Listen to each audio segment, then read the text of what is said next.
impact yesterday. We'll speak to the management as well later in the day, but also get a sense of the industry as well. They were on a roll yesterday. Government tightened import conditions for certain paper and paperboard products.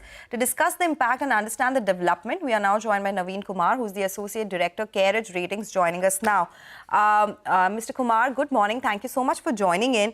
Well, government has tightened import conditions for import of certain types of papers. There are concerns as well that some of these are sold below cost as well in the industry, and it is impacting the domestic industry. First up, if you can tell us which kind of papers are covered under this and what kind of imports are we seeing so far? Is it that big that it would actually threaten the domestic industry? Yeah. Thank you.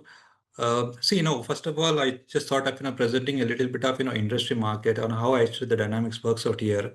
About 55% of the entire market comprises of the paperboard, and this is a segment where actually the government has imposed a minimum import actually price. So what we see is that the last 2 years of trend I'm just explaining to you. The net sales realization for this paperboard has come down from 79,500 rupees per metric ton to 66,300 rupees per metric ton.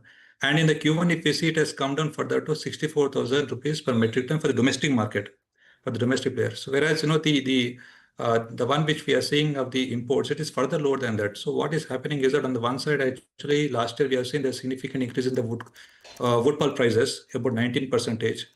And on the other side, that these realizations are coming, and it has significantly impacted the margins, where we see that the margins of across the industry has come down by about 500 basis points. Now, in order to protect the domestic manufacturers in the paper and the paperboard industry, the government has now introduced the minimum import price, and they marked it at 67,220 rupees.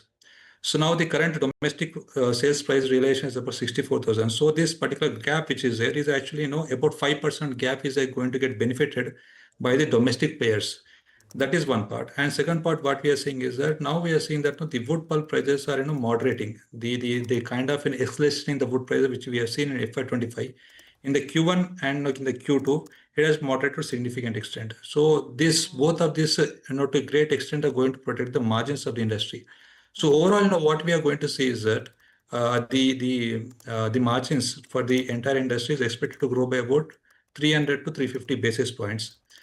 And now this is also one more concerning point which was there behind this minimum import what's the price to be installed by the government is that if you see in FY25 the total imports have increased across various countries by 11%.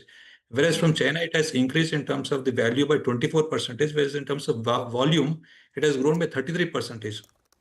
So what we are seeing is that year on year, these imports are consistently increasing, and it is significantly hurting the margins and also the operating performance of the domestic players. And this move by the government is very much welcomed, and we hope that it is going to give some kind of respite for the domestic paper manufacturers. So especially the board manufacturers are going to get benefited. So can you share the names of the key players in this segment, particularly this virgin fiber paperboard business, Naveen, and what is their total TAM, if you could address that as well? I'm extremely sorry. Actually, we actually remain ourselves, quiet when it comes to actually disclosing about the company details. However, we see that now about if we see top 20 players, probably about 10 to 12 players are in the paperboard industry, whereas remaining 8 players are purely into paper. So the paperboard industries or the companies which are in the paperboard, they are going to get benefited, whereas the remaining companies, are going to get some kind of impact. But now when we see the moderation in terms of the raw material prices, it is going to benefit them also. Okay.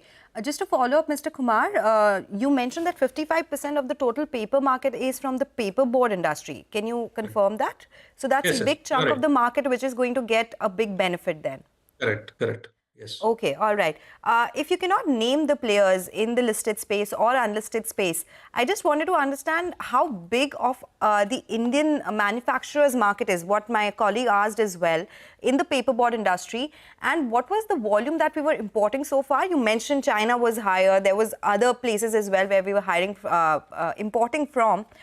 If there is a number of how much imports we were doing of paperboard?